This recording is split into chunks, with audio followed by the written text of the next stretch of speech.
ನಮಸ್ಕಾರ. ಜ್ಞಾನ ಸರಸ್ವತಿ ಎಜುಕೇಷನ್ ಚಾನಲ್ಗೆ ಆದರ್ಶ ಸ್ವಾಗತ. ಸ್ನೇಹಿತರೆ, GPST 2022ಕ್ಕೆ ಸಂಬಂಧಪಟ್ಟಂತೆ ಮಾಡೆಲ್ ಕ್ವಶನ್ ಪೇಪರನ್ನು ಬಿಡಿಸ್ತಾ ಇದ್ವಿ ನಾವು. ಇದು ಇಲಾಖೆ ಬಿಟ್ಟಂಥ ಒಂದು ಕ್ವಶನ್ ಪೇಪರ್ ಆಗಿತ್ತು. ಈಗಾಗಲೇ ಪ್ರಮುಖವಾಗಿ 20 ಕ್ವಶನ್ಸ್ಗಳನ್ನು ನಾವು ಡಿಸ್ಕಷನ್ ಮಾಡಿದ್ವಿ. ಸೊ ಇವತ್ತು 21ರಿಂದ 50ವರೆಗೂ ಪ್ರಮುಖ ಪ್ರಶ್ನೋತ್ತರಗಳನ್ನು ನಾನು ತೆಗೆದುಕೊಂಡು ಬಂದಿದ್ದೀನಿ ಸ್ನೇಹಿತರೆ. ನಿನ್ನೆ ಸ್ವಲ್ಪ ಅನಿವಾರ್ಯ ಕಾರಣಗಳಿಂದ ಕ್ಲಾಸಸ್ ಮಾಡೋಕ್ಕಾಗಲೇ ಇಲ್ಲ. ಸೊ ಅದಕ್ಕೆ ಏನಂತಂದರೆ ಇವತ್ತು ಎಲ್ಲ ಕಂಪ್ಲೀಟಾಗಿ 50 ಕ್ವಶನ್ಸ್ ಮುಗಿಸ್ಬಿಟ್ಟು ನಾಳೆಯಿಂದ ಒಂದಿಷ್ಟು ಡಿಸ್ಕ್ರಿಪ್ಟಿವ್ ಕ್ವಶನ್ ಆನ್ಸರ್ಸ್ಗಳನ್ನು ಕೂಡ ನಾವು ಡಿಸ್ಕಷನ್ ಮಾಡೋಣ. ಸೊ ಏನಂತಂದರೆ ಯಾವ ರೀತಿ ಬರೀಬೇಕು, ಏನಂದರೆ 30 ಪದಗಳು ಮತ್ತು 40 ಪದಗಳು ಎಂದು ಮೆನ್ಷನ್ ಮಾಡಿದ್ದಾರೆ. ಸೊ ಅದಕ್ಕೆ ಏನಂತಂದರೆ ಎಷ್ಟು ಲೈನ್ಸ್ ಬರೀಬೇಕು ಏನೆಂಬ ಒಂದು ಮಾಹಿತಿಯನ್ನು ಕೂಡ ನಾನು ನಾಳೆ ಒಂದು ವಿಡಿಯೋದಲ್ಲಿ ನಿಮ್ಗೆ ಹೇಳ್ಕೊಡ್ತೇನೆ ಸ್ನೇಹಿತರೆ. ಸೊ ಇವತ್ತೇನಂತಂದರೆ ಇವಷ್ಟು ಬಿಡಿಸ್ಬಿಟ್ರೆ ನಮ್ಮದೇನು MCQ ಕಂಪ್ಲೀಟೆಡ್ ಕೂಡ ಆಗುತ್ತೆ. ಸೊ ಹಾಗಿದ್ರೆ ನೋಡೋಣ 21ನೇ ಪ್ರಶ್ನೆ. ಈ ಕೆಳಗಿನ ಹೇಳಿಕೆಗಳ ಸಂವಿಧಾನದ 17ನೇ ವಿಧಿಯು ಅಸ್ಪೃಶ್ಯತಾ ಆಚರಣೆಯನ್ನು ನಿಷೇಧಿಸಿದೆ. ಭಾರತ ಸರ್ಕಾರ ಅಸ್ಪೃಶ್ಯತಾ ಅಪರಾಧಗಳ ಕಾಯ್ದೆಯನ್ನು 1955ರಲ್ಲಿ ಜಾರಿಗೊಳಿಸಿದೆ. ನಾಗರಿಕ ಹಕ್ಕುಗಳ ಸಂರಕ್ಷಣಾ ಕಾಯ್ದೆಯೆಂದು 1976ರಲ್ಲಿ ಜಾರಿಗೊಳಿಸಲಾಯಿತು. 1889ರ ಶಾಸನವು ಅಸ್ಪೃಶ್ಯತೆಯ ನಿರ್ಮೂಲನೆ ಕುರಿತಾದ ವಿಶೇಷ ಜವಾಬ್ದಾರಿಗಳನ್ನು ರಾಜ್ಯ ಸರ್ಕಾರಗಳಿಗೆ ವಹಿಸಿದೆ ಅಂತಂದಿದೆ. ಸೊ ಹಾಗಿದ್ರೆ ಈ ಮೇಲಿನ ಹೇಳಿಕೆಗಳಲ್ಲಿ ಸಂಬಂಧಿಸಿದಂತೆ ಸರಿಯಾದ ಉತ್ತರವನ್ನು ಕೇಳ್ತಾ ಇದ್ದಾರೆ. A ಮತ್ತು B ಮತ್ತು C, A ಮತ್ತು D, A B C D ಮತ್ತು ಅಂತ ಎಲ್ಲ ಅಂದರೆ ಮೇಲಿನ ಎಲ್ಲ ಅಂತಂದು ಕೂಡ ಇಲ್ಲಿ ಆಪ್ಷನ್ಸನ್ನು ಕೊಡ್ತಾ ಹೋಗ್ತಾರೆ. A B C ಮತ್ತು D ಅಂತಂದು ಹೇಳ್ತಿದ್ದಾರೆ. ಸೊ ಹಾಗಿದ್ರೆ ಸರಿಯಾದ ಉತ್ತರ ಯಾವುದು ಅಂತ ನೋಡೋಣ. ನೋಡಿ, ಏನಂದರೆ ಒಂದು ಅಸ್ಪೃಶ್ಯತೆ ನಿವಾರಣಾ ಕಾಯ್ದೆನೇ ಅಂತಂದಿದೆ ಅಥವಾ ಅಸ್ಪೃಶ್ಯತೆ ನಿಷೇಧ ಕಾಯ್ದೆ ಅಂತಂದರೆ 17ನೇ ಒಂದು ವಿಧಿ ಪ್ರಕಾರನೇ ಅಂತಂದು ಹೇಳ್ತೀವಿ ನಾವು. ನೆಕ್ಸ್ಟ್ ಈ ಒಂದು ಕಾಯ್ದೆ 1955ರಲ್ಲಿ ನಾಗರಿಕ ಹಕ್ಕುಗಳ ಸಂರಕ್ಷಣಾ ಕಾಯ್ದೆ ಅಂತಂದೇ ಏನು ಮಾಡಿದರು, 1976ರಲ್ಲಿ ಇದನ್ನು ಜಾರಿಗೆ ತೆಗೆದುಕೊಂಡು ಬಂದರು. ಮತ್ತು 1986ರ ಒಂದು ಶಾಸನವು ಅಸ್ಪೃಶ್ಯತೆ ನಿರ್ಮೂಲನೆ ಕುರಿತಾದ ವಿಶೇಷ ಜವಾಬ್ದಾರಿಯನ್ನು ರಾಜ್ಯ ಸರ್ಕಾರಕ್ಕೆ ವಹಿಸಿದೆ ಅಂತಂದಿದೆ. ಸೊ ಹಾಗಿದ್ರೆ ಇವೇನಂತಂದರೆ ಇವೆಲ್ಲವೂ ಕೂಡ ಏನಂತಂದರೆ ಒಂದು ಸರಿಯಾದ ಆಪ್ಷನ್ಸ್ಗಳೇ ಅಂತಂದು ಹೇಳ್ಬೋದು. ಹಾಗಿದ್ರೆ ಇಲ್ಲಿ ಸರಿಯಾದ ಉತ್ತರ ಯಾವುದಂತಂದರೆ A B C ಮತ್ತು D ಅಂತಂದು ಏನಿದೆ ಅಲ್ಲ ಎಲ್ಲವೂ ಕೂಡ ಏನಂದರೆ ಸರಿಯಾದಂಥ ಉತ್ತರನೇ ಆಗಿದೆ ಅಂತಂದು ಹೇಳ್ಬೋದು. ನೋಡಿ ಸ್ನೇಹಿತರೆ, ಈ ಒಂದು ಮಾಡೆಲ್ ಕ್ವಶನ್ ಪೇಪರ್ನಲ್ಲಿ ಹೇಗೆ ಮಾಡಿದ್ದಾರೆ ಅಂತಂದರೆ ಒಂದು ಕಾನ್ಸೆಪ್ಟನ್ನು ತೊಗೊಂಡ್ರೆ ಅಥವಾ ಒಂದು ಟಾಪಿಕನ್ನು ತೊಗೊಂಡ್ರೆ ಅಥವಾ ಇವಾಗ ಒಂದು ಯಾವುದಾದ್ರೂ ಪ್ರಶ್ನೆಯನ್ನು ತೆಗೆದುಕೊಂಡಾಗ ಆ ಒಂದು ಪ್ರಶ್ನೆಯಲ್ಲಿ ಬರ್ತಕ್ಕಂತಹ ಒಂದೆಲ್ಲ ಅದರ ಸುತ್ತಮುತ್ತ ಬರ್ತಕ್ಕಂಥ ಎಲ್ಲ ಒಂದು ಅಂಶಗಳನ್ನು ಕೊಟ್ಬಿಟ್ಟು ಮೇಲಿನ 4 ಪಾಯಿಂಟ್ಸ್ಗಳು ಸರಿಯಾಗಿವೆ ಅಂತಂದು ಇದೇ ರೀತಿ ಪ್ರಶ್ನೋತ್ತರಗಳು ಇವಾಗ ನಾನು 21 ಪ್ರಶ್ನೆಗಳು ಬಿಡಿಸಿದ್ದೇನಲ್ಲ ಇದರಲ್ಲಿ ಒಂದು 3ರಿಂದ 4 ಪ್ರಶ್ನೆಗಳು ಏನಂತಂದರೆ ಪ್ರಮುಖವಾಗಿ ಒಂದು 4 ಆಪ್ಷನ್ಸ್ಗಳು ಅಂದರೆ ಸರಿಯಾದಂಥ ಉತ್ತರನೇ ಆಗಿರ್ಬೋದು. ಒಂದು ಮಾನವ ಹಕ್ಕುಗಳ ಬಗ್ಗೆ ಕೂಡ ಇದೆ ನೋಡಿ, ಅದಾಗಿರ್ಬೋದು. ಮತ್ತು ಒಂದು ರಷ್ಯಾ ಒಂದು ದೇಶದ ಒಂದು ಸಹಸಂಬಂಧವನ್ನು ತಿಳಿಸುವಂಥ ಒಂದು ಪ್ರಶ್ನೆ ಆಗಿರ್ಬೋದು. ಮತ್ತು ಇದು ಕೂಡ ಅಂದರೆ ಇಲ್ಲಿ ಏನಂತಂದರೆ ನಮಗೆ ಎಲ್ಲ ಒಂದು ಕಾನ್ಸೆಪ್ಟನ್ನು ತಿಳಿಸೋಕೆ ಹೋಗಿದ್ದಾರೆ. ಅಂದರೆ ಇಲ್ಲಿ ಯಾವ ವಿಷಯದ ಮೇಲೆ ಎಷ್ಟು ಕ್ವಶನ್ಸ್ಗಳು ಬರ್ತವು ಅಂತ ನಾವು ನೋಡಿದಾಗ ಅದೇನಂತಂದರೆ ನಿಮಗಿದು ಗೊತ್ತೇ, ನಿಮಗಿದು ತಿಳಿದಿರಲಿ ಎಂಬಂಥ ಅಂಶಗಳನ್ನು ಕೂಡ ಇಲ್ಲಿ ಹೆಚ್ಚಿನ ಪ್ರಮಾಣದಲ್ಲಿ ತೆಗೆದುಕೊಂಡಿದ್ದಾರೆ ಅಂದರೆ ತಪ್ಪಾಗಲಾರದು ಸ್ನೇಹಿತರೆ. ಸೊ ಇವಿಷ್ಟು ಏನಂತಂದರೆ ಪ್ರಮುಖವಾಗಿ ಒಂದಿಷ್ಟು 8th 9th 10th ಅವ್ರು ಕೊಟ್ಟುಬಿಟ್ಟಿದ್ದಾರೆ ರೆಫರೆನ್ಸ್ 8th 9th 10th ಅಂತ ಕೊಟ್ಟಿದ್ದಾರೆ. ಸೊ ಅವುಗಳ ಒಂದು ಹೊರತುಪಡಿಸಿ ಪ್ರಶ್ನೆಗಳು ಕೂಡ ಇರೋದಿಲ್ಲ. ಆದರೆ ಏನಂದರೆ ಒಂದಿಷ್ಟು MCQ ಒಂದಕ್ಕೋಸ್ಕರ ನಾವೇನು ಮಾಡಬೇಕಾಗುತ್ತೆ, PUC ಪುಸ್ತಕಗಳನ್ನು ಓದಬೇಕಾಗತ್ತೆ. ಬಟ್ ಅದನ್ನು ಮುಟ್ಟಬೇಡಿ ಅಂತಂದು ಹೇಳೋಕ್ಕಾಗಲ್ಲ, ಯಾಕಂದರೆ ಪ್ರಶ್ನೆಗಳು ಹೇಗೆ ಬರ್ತವೆ ಅಂತಂದು ಹೇಳೋಕ್ಕಾಗಲ್ಲ. ಇವಾಗ ಬಿಟ್ಟಂಥ ಒಂದು ಮಾದರಿ ಪ್ರಶ್ನೆ ಪತ್ರಿಕೆಯಲ್ಲಿ 8th 9th 10thಗೆ ಸಂಬಂಧಪಟ್ಟಂತೆ ಎಲ್ಲ ಒಂದು ಅಂಶಗಳು ಈ ಒಂದು ಪುಸ್ತಕದಲ್ಲಿ ನಮಗೆ ಸಿಗ್ತಾವೆ. ಬಟ್ ಏನಂತಂದರೆ ನಮಗೆ ಒಂದಿಷ್ಟು MCQ ಪರ್ಪಸ್ ಆಗಿರ್ಬೋದು, ಒಂದು GK ಪೇಪರ್ ಕೂಡ ಇರುತ್ತೆ ನಮ್ಮದು. ಆದ ಕಾರಣ ನಾವೇನು ಮಾಡಬೇಕಾಗುತ್ತೆ, PUC ಪುಸ್ತಕಗಳನ್ನು ಕೂಡ ರೆಫರ್ ಮಾಡಬೇಕಾಗುತ್ತೆ. ಸೊ ಅಲ್ಲಿ ಕೇಳ್ತಾ ಇದ್ರಿ ಒಂದಿಷ್ಟು ಜನ ಏನಂದರೆ 8th 9th 10th ಮಾತ್ರ ಕೊಟ್ಟಿದ್ದಾರೆ. ಸೊ ಮತ್ತು PUC ಓದಬೇಕಾ ಬೇಡ ಅಂತಂದು ಕೂಡ ಏನಂದರೆ ಕಮೆಂಟ್ ಕೂಡ ಮಾಡಿದ್ರಿ. ಅಂದರೆ ಇಲ್ಲಿ PUC ಪುಸ್ತಕಗಳನ್ನು ಕೂಡ ಏನು ಮಾಡಬೇಕಾಗುತ್ತೆ, ರೆಫರ್ ಮಾಡಬೇಕಾಗುತ್ತೆ. ನೀವೇನಂತಂದರೆ ಜಸ್ಟ್ ಅಲ್ಲಿ ಪಾಠದ ಹಿಂದಿನ ಪ್ರಶ್ನೋತ್ತರಗಳನ್ನ ಸ್ವಲ್ಪ ನೋಡ್ಕೊಂಬಿಡಿ. ಯಾಕಂದರೆ ಪ್ರತಿಯೊಂದು ಪಾಠದ ಹಿಂದೆ ಏನಂದರೆ ಒಂದು 50ರಿಂದ 60 ಪ್ರಶ್ನೆಗಳು ಇವೆ ಅಲ್ಲಿ. ಯಾಕಂದರೆ 1 ಮಾರ್ಕಿನ ಪ್ರಶ್ನೋತ್ತರಗಳು ನೋಡ್ತಾ ಹೋದಾಗ ನೀವು ಇತಿಹಾಸ ಆಗಿರ್ಬೋದು, ಭೂಗೋಳ ಆಗಿರ್ಬೋದು, ರಾಜ್ಯಶಾಸ್ತ್ರ ಆಗಿರ್ಬೋದು, ಸಮಾಜಶಾಸ್ತ್ರ ಆಗಿರ್ಬೋದು, ಅರ್ಥಶಾಸ್ತ್ರ ಆಗಿರ್ಬೋದು, ಇವಿಷ್ಟು ಏನಿದಾವೆಲ್ಲ ಗೌರ್ಮೆಂಟ್ ಪುಸ್ತಕಗಳು. ಆ ಒಂದು ಪುಸ್ತಕದ ಹಿಂದೆ ಏನು ಮಾಡಿದರೆ ಪ್ರತಿಯೊಂದು ಪಾಠದ ಹಿಂದೆ MCQ ಕ್ವಶನ್ಸ್ಗಳನ್ನ ಕೊಟ್ಬಿಟ್ಟಿದ್ದಾರೆ. ಒಂದು ವಾಕ್ಯದಲ್ಲಿ ಉತ್ತರಿಸಿ ಅಂತಂದು ಏನು ಮಾಡಿಬಿಟ್ಟು ಅಂದರೆ ಒಂದು 50ರಿಂದ 60 ಪ್ರಶ್ನೆಗಳು ಪ್ರತಿಯೊಂದು ಪಾಠಕ್ಕೆ ಕೊಟ್ಟಿದ್ದಾರೆ. ಸೊ ಅವನಷ್ಟು ನೀವೇನು ಮಾಡಬೇಕು, ರೀಡ್ ಮಾಡಿಕೊಂಡ್ರೆ ನಿಮ್ಮ ಒಂದು MCQನಲ್ಲಿ ಆಗಿರ್ಬೋದು ಅಥವಾ ನಿಮ್ಮ GKನಲ್ಲಿ ಕೇಳಿದಂತಹ ಪ್ರಶ್ನೋತ್ತರಗಳಿಗೆ ನೀವು ಸಲೀಸಾಗಿ ಆನ್ಸರನ್ನು ಮಾಡಬಹುದು ಅಂತಂದು ಹೇಳ್ತಾ. ಸೊ ಹಾಗಿದ್ರೆ ನೆಕ್ಸ್ಟ್ ಪ್ರಶ್ನೆ ನೋಡೋಣ.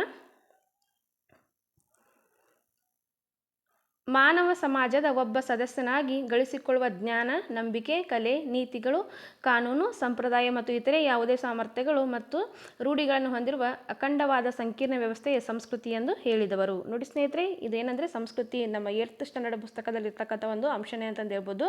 ಸಂಸ್ಕೃತಿ ಎಂಬಂಥ ಒಂದು ವ್ಯಾಖ್ಯೆ ಇದು. ಸೊ ಹಾಗಿದ್ರೆ ಇದನ್ನು ಯಾರು ಕೊಟ್ಟಾರ ಅಂತ ಕೇಳ್ತಾರ.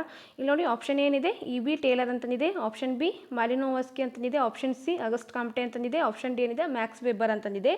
ಸೊ ಹಾಗಿದ್ರೆ ಸರಿಯಾದ ಉತ್ತರ ಏನಂತಂದರೆ E.B. ಟೇಲರ್ ಅವರ ಒಂದು ಹೇಳಿಕೆನೇ ಅಂತಂದು ಹೇಳ್ಬೋದು. ಇದನ್ನು ಯಾರ್ದಂದರೆ E.B. ಟೇಲರ್ ಅವರ ಒಂದು ಹೇಳಿಕೆ ಆಗಿದೆ ಸ್ನೇಹಿತರೆ. ಸೊ ಹಾಗಿದ್ರೆ ನೋಡೋಣ ನೆಕ್ಸ್ಟ್ ಪ್ರಶ್ನೆ. ಪ್ರತ್ಯಕ್ಷ ತೆರಿಗೆಗಳ ಒಂದು ಸರಿಯಾದ ಗುಂಪು ಯಾವುದಂತಂದು ಕೇಳ್ತಾರೆ. ಆಪ್ಷನ್ ಎ ಏನಿದೆ ಕೇಂದ್ರ ಅಬಕಾರಿ ತೆರಿಗೆ, ಮೌಲ್ಯವರ್ಧಿತ ತೆರಿಗೆ, ಆಮದು ರಫ್ತು ಸುಂಕಗಳು, ಸೇವಾ ತೆರಿಗೆ ಅಂತಂದಿದೆ. ವರಮಾನ ತೆರಿಗೆ, ಕಂಪನಿ ತೆರಿಗೆ, ಸಂಪತ್ತಿನ ತೆರಿಗೆ, ಸ್ಟಾಂಪ್ ಶುಲ್ಕ ಅಂತಂದಿದೆ. ವರಮಾನ ತೆರಿಗೆ, ಕಂಪನಿ ತೆರಿಗೆ, ಸಂಪತ್ತಿನ ತೆರಿಗೆ, ಸೇವಾ ತೆರಿಗೆ ಅಂತಂದಿದೆ. ಆಪ್ಷನ್ ಡಿ ಏನಿದೆ ಕೇಂದ್ರ ಅಬಕಾರಿ ತೆರಿಗೆ ಮತ್ತೇನಿದೆ ಕಂಪನಿ ತೆರಿಗೆ, ಸಂಪತ್ತಿನ ತೆರಿಗೆ ಮತ್ತು ಸ್ಟಾಂಪ್ ಶುಲ್ಕ ಅಂತಂದಿದೆ. ಸೊ ಹಾಗಿದ್ರೆ ಸರಿಯಾದ ಉತ್ತರ ಯಾವುದಂತಂದ್ರೆ option B is a right answer ಆಗುತ್ತೆ. ಇದು option B is a right answer. ಅಂದರೆ ವರಮಾನ ತೆರಿಗೆ, ಕಂಪನಿ ತೆರಿಗೆ, ಸಂಪತ್ತಿನ ತೆರಿಗೆನೇ ಅಂತಂದು ಹೇಳ್ಬೋದು. ಮತ್ತು ನೆಕ್ಸ್ಟ್ ಪ್ರಶ್ನೆ ನೋಡೋಣ. 24ನೇ ಪ್ರಶ್ನೆ, ಕೇಂದ್ರ ಸರ್ಕಾರ ಸಂಗ್ರಹಿಸುವ ಪ್ರಮುಖ ತೆರಿಗೆಯೇತರ ವರಮಾನಗಳೆಂದರೆ ಅಂತ ಪ್ರಶ್ನೆ ಆಗಿದೆ. ಸೊ ನೋಡಿ ಇಲ್ಲಿ ಆಪ್ಷನ್ ಏನು ಕೊಟ್ಟಿದ್ದಾರೆ, ಭಾರತೀಯ ರಿಸರ್ವ್ ಬ್ಯಾಂಕ್ ಗಳಿಸುವ ಲಾಭ. ಆಪ್ಷನ್ ಬಿ ಭಾರತೀಯ ರೈಲ್ವೆ ಗಳಿಸುವ ಲಾಭ. ಆಪ್ಷನ್ ಸಿ ಅಂಚೆ ಮತ್ತು ದೂರವಾಣಿ ಸೇವೆಗಳಿಂದ ಬರುವ ವರಮಾನ. ಆಪ್ಷನ್ ಡಿ ರಾಜ್ಯ ಮತ್ತು ಪೊಲೀಸ್ ಇಲಾಖೆಯಿಂದ ಬರುವ ವರಮಾನ ಅಂತಂದಿದೆ. ಸೊ ಹಾಗಿದ್ರೆ ಇಲ್ಲಿ ಉತ್ತರಗಳನ್ನ ಏನು ಕೊಡ್ತಾ ಹೋಗ್ತಾರೆ ನೋಡಿ. ಎ ಮತ್ತು ಬಿ ಅಂತಂದಿದೆ, ಬಿ ಮತ್ತು ಸಿ ಅಂತಂದಿದೆ, ಎ ಬಿ ಮತ್ತು ಸಿ ಇದೆ. ಹಾಗಿದ್ರೆ ಮತ್ತು ನೆಕ್ಸ್ಟ್ ಏನಿದೆ ಎ ಬಿ ಸಿ ಡಿ ಅಂತಂದಿದೆ. ಸೊ ಹಾಗಿದ್ರೆ ಸರಿಯಾದ ಉತ್ತರ ಯಾವುದಂತಂದರೆ ಇದರಲ್ಲಿ ಎ ಬಿ ಸಿ ಅಂತಂದೇ ಹೇಳ್ಬೋದು. ಅಂದರೆ ಇಲ್ಲಿ ರಾಜ್ಯ ಒಂದು ಪೊಲೀಸ್ ಇಲಾಖೆಯಿಂದ ಬರುವಂಥ ವರಮಾನ ಇದು ಕೇಂದ್ರ ತೆರಿಗೆ ಆಗೋದಿಲ್ಲ. ಸೊ ಇಲ್ಲಿ ಯಾವುದಪ್ಪ ಅಂತಂದು ನೋಡಿದಾಗ ಭಾರತೀಯ ರಿಸರ್ವ್ ಬ್ಯಾಂಕ್, ಭಾರತೀಯ ರೈಲ್ವೆ ಮತ್ತು ಅಂಚೆ ಇವೆಲ್ಲ ಏನಂದರೆ ಸೆಂಟ್ರಲ್ ಇವು ನೋಡಿ. ಭಾರತೀಯ ರಿಸರ್ವ್ ಬ್ಯಾಂಕ್ ಆಗಿರ್ಬೋದು, ರೈಲ್ವೆ ಇಲಾಖೆ ಆಗಿರ್ಬೋದು, ಅಂಚೆ ಮತ್ತು ದೂರವಾಣಿ ಆಗಿರ್ಬೋದು, ಈ ಮೂರು ಏನಿದಾವಲ್ಲ ಇವು ಸೆಂಟ್ರಲ್ ಆಗ್ತಾವೆ.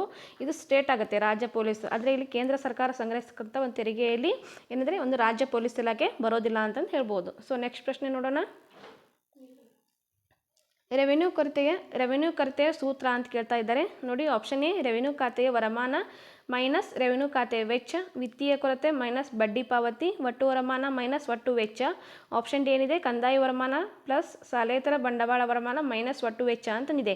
ಸೊ ನೋಡಿ ರೆವೆನ್ಯೂ ಕೊರತೆಯ ಸೂತ್ರ ಅಂತ ಕೇಳಿದಾಗ ಇವು ಏನಂದರೆ ಭಾರತದ ಪ್ರಮುಖ 4 ಕೊರತೆಯ ಏನು ಬರ್ತವೆ, ಕೊರತೆಯ ಪರಿಕಲ್ಪನೆಗಳು ಅಂತ ಬರ್ತವೆ. ಅದರಲ್ಲಿ ಬರ್ತಕ್ಕಂಥದ್ದು ಯಾವುದಂತಂದರೆ ಮೊದಲಿಗೆ ಬರೋದು ಯಾವುದಂತಂದರೆ ಒಂದು ವಿತ್ತೀಯ ಕೊರತೆ ಅಂತ ಬರುತ್ತೆ, ರೆವೆನ್ಯೂ ಕೊರತೆ ಅಂತ ಬರುತ್ತೆ, ಪ್ರಾಥಮಿಕ ಕೊರತೆ ಅಂತ ಬರುತ್ತೆ, ಅವಯವ ಕೊರತೆ ಅಂತ ಬರುತ್ತೆ. ಸೊ ಅದರಲ್ಲಿ ಸೆಕೆಂಡ್ ಒನ್ ಏನಿದೆ ಈ ಒಂದು ರೆವೆನ್ಯೂ ಕೊರತೆ ಆಗಿದೆ. ಈ ರೆವೆನ್ಯೂ ಕೊರತೆ ಒಂದು ಸೂತ್ರ ಏನಂತಂದು ಕೇಳಿದಾಗ ಇಲ್ಲಿ ಸರಿಯಾದಂಥ ಉತ್ತರ ಯಾವುದಾಗುತ್ತೆ ಅಂದರೆ option A is a right answer ಆಗುತ್ತೆ ನೋಡಿ. Option A is a right answer. Revenue ಖಾತೆ ವರಮಾನ ಮೈನಸ್ ರೆವೆನ್ಯೂ ಖಾತೆ ವೆಚ್ಚ ಏನಿದೆ ಇಲ್ಲ ರೆವೆನ್ಯೂ ಒಂದು ಕೊರತೆಯ ಸೂತ್ರನೇ ಆಗುತ್ತೆ. ನಿಮ್ಗೆ ಅದೇ ಹೇಳಿದೆ ನಾನು, ಏನು ಭಾರತದ ಒಂದು ಕೊರತೆಯ ಪ್ರಮುಖ 4 ಪರಿಕಲ್ಪನೆಗಳು ಬರ್ತವೆ. ಇವಾಗ ಪ್ರಶ್ನೆ ಕೂಡ ಹಿಂಗಾಗುತ್ತೆ, ಇದು ಏನಂತಂದರೆ ಭಾರತದ ಕೊರತೆಯ ಪ್ರಮುಖ 4 ಪರಿಕಲ್ಪನೆಗಳನ್ನು ಹೆಸರಿಸಿ ಅಂತಂದಾಗ್ಬೋದು ಅಥವಾ ವಿವರಿಸಿ ಅಂತಂದು ಕೂಡ ಆಗಬಹುದು. ಆ್ಯಕ್ಚುಲಿ ಅದು ಹಂಗಾದಾಗ ಏನಂತಂದರೆ ಅಲ್ಲಿ ಪ್ರಾಥಮಿಕ ಕೊರತೆ ಬರುತ್ತೆ, ವಿತ್ತೀಯ ಕೊರತೆ ಬರುತ್ತೆ, ರೆವೆನ್ಯೂ ಕೊರತೆ ಬರುತ್ತೆ, ಲಾಸ್ಟ್ ಒನ್ ಯಾವ್ದು ಬರುತ್ತೆ ಅವಯವ ಅಥವಾ ಮುಂಗಡ ಪತ್ರ ಅಂತಂದು ಹೇಳ್ತೇವಲ್ಲ ನಾವು, ಬಜೆಟ್ ಅಂತ ಹೇಳ್ತೇವಲ್ಲ ಅದರ ಒಂದು ಕೊರತೆ ಅಂತಂದು ಇಲ್ಲಿ ಹೇಳ್ಬೋದು ಸ್ನೇಹಿತರೆ. ಸೊ ಹಾಗಿದ್ರೆ ರೆವೆನ್ಯೂ ಕೊರತೆಯ ಸೂತ್ರವನ್ನು ತೆಗೆದುಕೊಂಡಾಗ ರೆವೆನ್ಯೂ ಖಾತೆ ವರಮಾನ ಮೈನಸ್ ರೆವೆನ್ಯೂ ಖಾತೆ ವೆಚ್ಚ ಇದು ರೈಟ್ ಆನ್ಸರ್ ಆಗುತ್ತೆ. ನೆಕ್ಸ್ಟ್ ಪ್ರಶ್ನೆ ನೋಡೋಣ. ಈ ಕೆಳಗಿನವುಗಳನ್ನು ಓದಿರಿ, ಸೂಕ್ತವಾದ ಉತ್ತರವನ್ನು ಆರಿಸಿರಿ ಅಂತಂದಿದೆ. ನಿರೀಕ್ಷಿತ ಜೀವಿತಾವಧಿ ದರ ಅಂತಂದಿದೆ, ಶಿಶು ಮರಣ ದರ ಅಂತಂದಿದೆ. ಸೊ ಹಾಗಿದ್ರೆ ಇಲ್ಲಿ ಏನಂದರೆ ಒಂದು ಡೆಫಿನೇಷನನ್ನು ಕೊಡ್ತಾ ಹೋಗ್ತಾರೆ ಸ್ನೇಹಿತರೆ. ನೋಡಿ ಡೆಫಿನೇಷನ್ ಇವು ಸರಿ ಇದೆನಾ ಅಂತಂದಿಲ್ಲಿ ಪ್ರಶ್ನೆ ಇದು. ಸೊ ನೋಡಿ ಇಲ್ಲಿ ನಿರೀಕ್ಷಿತ ಜೀವಿತಾವಧಿ ಅಂತಂದರೆ ಏನು ಅಂತ ಕೇಳ್ತಾರೆ. ಹುಟ್ಟಿದ ಪ್ರತಿಯೊಂದು ಮಗು ಬದುಕುಳಿದಾಗ ಅಂದಾಜು ವರ್ಷ ಅಂತಂದಿದೆ. ನೆಕ್ಸ್ಟ್ ಏನಿದೆ ಶಿಶು ಮರಣ ದರವನ್ನು ತೆಗೆದುಕೊಂಡಾಗ ಪ್ರತಿ 1000 ಜನನದಲ್ಲಿ 1 ವರ್ಷದ ಒಳಗೆ ಮರಣ ಹೊಂದುವ ಒಟ್ಟು ಮಕ್ಕಳ ಸರಾಸರಿ ಅಂತಂದಿದೆ. ಸೊ ಹಾಗಿದ್ರೆ ನೋಡೋಣ, ಎ ಮತ್ತು ಬಿ ಎರಡೂ ಸರಿ, ಎ ಮತ್ತು ಬಿ ಎರಡೂ ತಪ್ಪು, ಎ ಸರಿ ಬಿ ತಪ್ಪು, ಮತ್ತೇನಿದೆ ಲಾಸ್ಟ್ ಒಂದು ಎ ತಪ್ಪು ಬಿ ಸರಿ ಅಂತಂದಿದೆ. ಹಾಗಿದ್ರೆ ಸರಿಯಾದ ಉತ್ತರ ಯಾವುದಂತಂದು ನೋಡಿದಾಗ ಈ ಎರಡೂ ಅಂಶಗಳು ಕೂಡ ಏನಾಗಿವೆ ಸರಿಯಾಗಿವೆ ಅಂತಂದು ಹೇಳ್ಬೋದು. ನೋಡಿ ಎ ಮತ್ತು ಬಿ ಏನು ಎರಡೂ ಸರಿಯಾಗಿದೆ. ಅಂದರೆ ನಿರೀಕ್ಷಿತ ಜೀವಿತಾವಧಿ ದರ ಅಂದರೆ ಹುಟ್ಟಿದ ಪ್ರತಿಯೊಂದು ಮಗು ಬದುಕುಳಿದಾಗ ಇರುವಂಥ ಒಂದು ಅಂದಾಜು ವರ್ಷ ಅಂತ ಹೇಳ್ತಾರೆ. ಮತ್ತು ಶಿಶು ಮರಣ ದರ ಅಂದರೆ ಪ್ರತಿ 1000 ಜನನದಲ್ಲಿ 1 ವರ್ಷದ ಒಳಗೆ ಮರಣ ಹೊಂದುವ ಮಕ್ಕಳ ಸಂಖ್ಯೆ ಅಂತ ತಗೋಬೇಕಿದು, ಮಕ್ಕಳ ಸರಾಸರಿ ಸಂಖ್ಯೆ ಅಂತ ತಗೊಂಡಾಗ ನಮಗೇನಂದರೆ ಶಿಶು ಮರಣ ದರ ಅಂತಂದೆಂಬಂಥ ಒಂದು ಪರಿಕಲ್ಪನೆ ಇಲ್ಲಿ ಬರುತ್ತೆ. ಸೊ ನೆಕ್ಸ್ಟ್ ಪ್ರಶ್ನೆ ನೋಡೋಣ. 27ನೇ ಪ್ರಶ್ನೆ, ಪಟ್ಟಿ 1 ಮತ್ತು ಪಟ್ಟಿ 2 ಸರಿ ಉತ್ತರವನ್ನು ಆಯ್ಕೆ ಮಾಡಿ ಜೋಡಿಸ್ರಿ ಅಂತ ಹೇಳ್ತಾರೆ. ಇಲ್ಲಿ ನೋಡಿ ಆಡಮ್ ಸ್ಮಿತ್, ಅಲ್ಬರ್ಟ್ ಮಾರ್ಷಲ್ ಮತ್ತು ಲಿಯೋನಲ್ ರಾಬಿನ್ಸ್ ಇದೆ, ಫಾಲೆ ಸ್ಯಾಮ್ಯುಯಲ್ಸ್ ಅಂತಂದಿದೆ. ಸೊ ಹಾಗಿದ್ರೆ ಇಲ್ಲಿ ನೋಡಿ ಒಂದು ಏನಂದ್ರೆ ಅರ್ಥಶಾಸ್ತ್ರಕ್ಕೆ ಕೊಟ್ಟಂತಹ ಒಂದು ವ್ಯಾಖ್ಯೆಯನ್ನು ಇವರು ತೆಗೆದುಕೊಳ್ತಾರೆ. ಇಲ್ಲಿ ನೋಡಿ ಆಡಮ್ ಸ್ಮಿತ್ ಅವರ ಪ್ರಕಾರ ಸಂಪತ್ತನ್ನು ಅಧ್ಯಯನ ಮಾಡುವ ವಿಜ್ಞಾನವೇ ಅರ್ಥಶಾಸ್ತ್ರ. ಈ ಕಡೆ ಒಂದು ಪಟ್ಟಿ 1 ಪಟ್ಟಿ 2 ಹೇಳ್ಬಿಡ್ತೇನೆ ನಿಮಗೆ. ಹಾಗಾದರೆ ಪಟ್ಟಿ 2ರಲ್ಲಿ ನಾವು ಅಂಶಗಳನ್ನು ಓದೋಣ. ಸಂಪತ್ತನ್ನು ಅಧ್ಯಯನ ಮಾಡುವ ವಿಷಯವೇ ಅರ್ಥಶಾಸ್ತ್ರ. ಸೆಕೆಂಡ್ ಒನ್ ಏನಿದೆ ಜನರ ಸಾಮಾನ್ಯ ಜೀವನದ ವ್ಯವಹಾರವನ್ನು ಅರ್ಥಶಾಸ್ತ್ರ ಅಧ್ಯಯನ ಮಾಡುತ್ತದೆ. ಆಪ್ಷನ್ 3 ಏನಿದೆ ವಿವಿಧ ಉಪಯುಕ್ತತೆಗಳನ್ನು ಹೊಂದಿರುವ ಕೊರತೆಯಲ್ಲಿರುವ ಸಂಪನ್ಮೂಲಗಳ ಮತ್ತು ಮಾನವನ ಅಪರಿಮಿತ ಬಯಕೆಗಳ ನಡುವಿನ ಸಂಬಂಧವಾಗಿ ಮಾನವನ ನಡವಳಿಕೆಯನ್ನು ಅಧ್ಯಯನ ಮಾಡುವ ವಿಜ್ಞಾನವೇ ಅರ್ಥಶಾಸ್ತ್ರ ಅಂತಂದಿದೆ. ಇನ್ನು ಕೊನೆಯದಾಗೇನಿದೆ ವಿವಿಧ ಸಮಾಜಗಳು ಕೊರತೆಯಲ್ಲಿರುವ ಸಂಪನ್ಮೂಲಗಳನ್ನು ಬಳಸಿ ಉಪಯುಕ್ತ ಸರಕುಗಳನ್ನು ಉತ್ಪಾದಿಸಿ ಅವುಗಳನ್ನು ಜನರಲ್ಲಿ ಹೇಗೆ ವಿತರಿಸುತ್ತದೆ ಎಂಬುದನ್ನು ಅಭ್ಯಸಿಸುವ ವಿಷಯವೇ ಅರ್ಥಶಾಸ್ತ್ರ ಅಂತಂದಿದೆ. ಈ ಕಡೆ ಏನು ಕೊಟ್ಟಿದ್ದಾರೆ, ಅರ್ಥಶಾಸ್ತ್ರಜ್ಞರ ಹೆಸರುಗಳನ್ನು ಕೊಟ್ಟಿದ್ದಾರೆ. ಒಂದು ಸೈಡ್ ಏನು ಮಾಡಿದ್ದಾರೆ, ಅರ್ಥಶಾಸ್ತ್ರದ ವ್ಯಾಖ್ಯೆಗಳನ್ನು ಕೊಡ್ತಾ ಹೋಗ್ತಾರೆ. ಸೊ ಹಾಗಿದ್ರೆ ಇಲ್ಲಿ ಏನಪ್ಪ ಅಂತಂದು ನಮಗೆ ನೋಡಿದಾಗ ಆಡಮ್ ಸ್ಮಿತ್ ಅವರ ಪ್ರಕಾರ ಸಂಪತ್ತನ್ನು ಅಧ್ಯಯನ ಮಾಡುವ ವಿಷಯವೇ ಅರ್ಥಶಾಸ್ತ್ರ, ಇದು ಸರಿಯಾದಂಥ ಒಂದು ಉತ್ತರನೇ ಅಂತಂದು ಹೇಳ್ಬೋದು. ಇಲ್ಲಿ ನೋಡಿ, ಎಗೆ ಎ ಆಗಿದೆ, ಬಿಗೆ ಬಿ ಇದೆ, ಸಿಗೆ ಸಿ ಇದೆ, ಡಿಗೆ ಡಿಗೆ ಹೇಳಬೇಕಿಲ್ಲ. ಯಾಕಂದರೆ ಇವರು ಕೊಟ್ಟಂಥ ಒಂದು ಅರ್ಥಶಾಸ್ತ್ರಜ್ಞರ ಹೆಸರು ಮತ್ತು ಅವರು ಇಲ್ಲಿ ಕೊಟ್ಟಂತಹ ಒಂದು ವ್ಯಾಖ್ಯೆಗಳು ಕೂಡ ಅವರವೇ ಆಗಿರುವ ಕಾರಣ ಇಲ್ಲಿ ಎಗೆ ಎ, ಬಿಗೆ ಬಿ, ಸಿಗೆ ಸಿ, ಡಿಗೆ ಡಿ ಅಂತಂದಿದೆ. ಹಾಗಿದ್ರೆ ಇಲ್ಲಿ ಆಪ್ಷನ್ ನೋಡಿದಾಗ option D is a right answer ಆಗುತ್ತೆ ನೋಡಿ. ಒಂದನೇದೇ ಇದೆ, ಎರಡನೇದೇ ಇದೆ, ಮೂರನೇದೇ ಇದೆ, ನಾಲ್ಕನೇದೇ ಇದೆ ಅಂತ ಹೇಳ್ಬೋದು. ಸೊ ಇಲ್ಲಿ ಸರಿಯಾದಂಥ ಉತ್ತರ ಆಪ್ಷನ್ ಡಿ ಆಗುತ್ತೆ 27ನೇ ಪ್ರಶ್ನೆ. ಇನ್ನು 28ನೇ ಪ್ರಶ್ನೆ ನೋಡೋಣ. ನೋಡಿ, ಇವರು ಭಾರತದ ದೂರದರ್ಶನ ಕ್ಷೇತ್ರದಲ್ಲಿ ಆಧಿಪತ್ಯ ಸಾಧಿಸಿದ ರಾಣಿ ಎಂದು ಹೆಸರು ಮಾಡಿದ್ದಾರೆ. ಇವರು ಬಾಲಾಜಿ ದೂರದರ್ಶನ ಚಿತ್ರಗಳನ್ನು ಹುಟ್ಟು ಹಾಕಿದರು. 2001ರಲ್ಲಿ ಇವರಿಗೆ ವರ್ಷದ ಶ್ರೇಷ್ಠ ಉದ್ಯಮಿಯ ಪ್ರಶಸ್ತಿಯನ್ನು ಯೂರಿಸ್ಟ್ ಯಂಗ್ ಸಂಸ್ಥೆ ಗೌರವಿಸಿದೆ. ಇನ್ನು ನೆಕ್ಸ್ಟ್, ಇವರು ತಮ್ಮ 19ನೇ ವರ್ಷಕ್ಕೆ ದೂರದರ್ಶನ ಅನುಕ್ರಮ ಪ್ರಸಾರದ ರೂವಾರಿಯಾದರು ಅಂತಂದಿದೆ. Option A Kiran Majumdar Shaw, option B Ekta Kapoor, option C Annie Besant, option D ಏನಿದೆ ಕರಿಷ್ಮಾ ಕಪೂರ್ ಅಂತಂದಿದೆ. ಸೊ ಹಾಗಿದ್ರೆ ಸರಿಯಾದ ಉತ್ತರ ಯಾವುದಂತಂದರೆ ಎಕ್ತಾ ಕಪೂರ್ ಇಲ್ಲಿ ಸರಿಯಾದಂಥ ಉತ್ತರ ಆಗುತ್ತೆ ನೋಡಿ ಸ್ನೇಹಿತರೆ. ಎಕ್ತಾ ಕಪೂರ್ ಅಂತಂದು ನಾವೆಲ್ಲ ಚಿಕ್ಕವರಿದ್ದಾಗ ಬಾಲಾಜಿ ಟೆಲಿಫಿಲ್ಮ್ಸ್ ಅಂತಂದು ಉದಯ್ ಟಿವಿ ಆಗಿರ್ಬೋದು ಮತ್ತು ದೂರದರ್ಶನ ಚಂದನದಲ್ಲಿ ಕೂಡ ಸಾಕಷ್ಟು ಧಾರಾವಾಹಿಗಳು ಕೂಡ ಬರ್ತಾ ಇದ್ವು ಇವರು. ಸೊ ಹಂಗಿದ್ರೆ ಇಲ್ಲಿ ಏನಂತಂದರೆ ಬಾಲಾಜಿನೇ ಅಂತಂದು ಇಲ್ಲಿ ಕೊಟ್ಬಿಟ್ಟಿದ್ದಾರೆ. ಇಲ್ಲಿ ನಮಗೆ ಟ್ರಿಕ್ಸ್ ಕೂಡ ಗೊತ್ತಾಗುತ್ತೆ ಅಂತಂದು ಹೇಳ್ಬೋದು ನೋಡಿ. ಇಲ್ಲಿ ಏನು ಹೇಳ್ತಾರೆ, ಬಾಲಾಜಿ ದೂರದರ್ಶನ ಚಿತ್ರಗಳನ್ನು ಹುಟ್ಟು ಹಾಕಿದರೆ ಎಂಬಂಥ ಒಂದು ಅಂಶವನ್ನು ಕೊಡ್ತಾರೆ. ಬಾಲಾಜಿ ಟೆಲಿಫಿಲ್ಮ್ಸ್ ಅಂತಂದು ಬರ್ತಾ ಇದ್ವು, ಅವಾಗ ನೀವೆಲ್ಲ ನೋಡಿರ್ತೀರಾ ಅಂತ ಅನ್ಕೋತೀನಿ ನಾನು. ಸೊ ಇದು ಯಾರಿಗೆ ಸಂಬಂಧಪಟ್ಟಂಥ ಒಂದು ಮಾಹಿತಿಯಾಗಿದೆ ಅಂತಂದರೆ ಎಕ್ತಾ ಕಪೂರ್ಗೆ ಸಂಬಂಧಪಟ್ಟಂಥ ಮಾಹಿತಿಯಾಗಿದೆ. ಇವರನ್ನು ಏನಂತ ಕರೀತಾರೆ ಅಂದರೆ ದೂರದರ್ಶನ ಕ್ಷೇತ್ರದಲ್ಲಿ ಆಧಿಪತ್ಯವನ್ನು ಸಾಧಿಸಿದ ರಾಣಿ ಅಂತಂದು ಇವರನ್ನು ಕರೀತಾರ ಅಂತಂದು ಹೇಳ್ಬೋದು. ಸೊ ನೆಕ್ಸ್ಟ್ ಪ್ರಶ್ನೆ ನೋಡೋಣ. ಈ ಕೆಳಗಿನ ಹೇಳಿಕೆಗಳನ್ನು ಓದಿರಿ ಅಂತಂದಿದೆ. ಈ ಖಾತೆಯನ್ನು ಸಾಮಾನ್ಯವಾಗಿ ಹೆಚ್ಚು ಬ್ಯಾಂಕ್ ವಹಿವಾಟು ನಡೆಸುವ ವ್ಯಾಪಾರಸ್ಥರು, ವಾಣಿಜ್ಯ ಮತ್ತು ಔದ್ಯೋಗಿಕ ಸಂಸ್ಥೆಯವರ ತೆರೆಯುತ್ತಾರೆ.